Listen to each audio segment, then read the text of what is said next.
Hey there!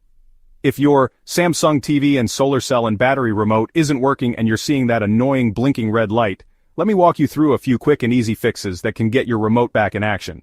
First, let's talk about that red light.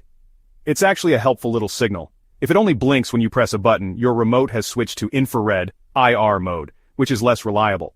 If it keeps blinking after you've pressed a button, it likely needs to be reset and repaired via Bluetooth. Alright, let's try the simplest thing first. Walk over to your TV and hold the remote less than an inch from the bottom of the screen, right near the IR sensor. Keep it there for a few seconds.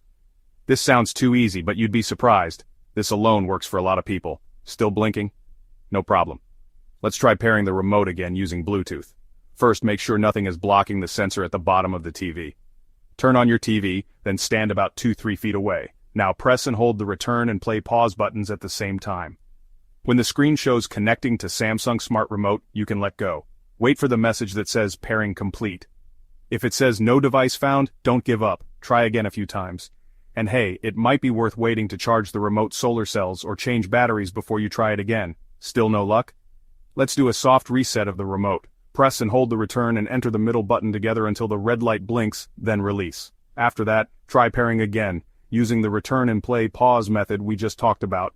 Now if that remote is still stubborn, it's time for a factory reset.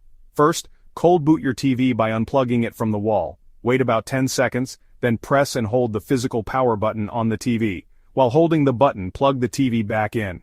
Release the button once the TV powers on. On the remote, hold down return and multi-view until the red light flashes once. Release the buttons, and it should start the pairing process again. Just follow the Bluetooth pairing steps like before, and that's it. Hopefully one of these steps brought your remote back to life. Be sure to like and subscribe for more tech tips like this.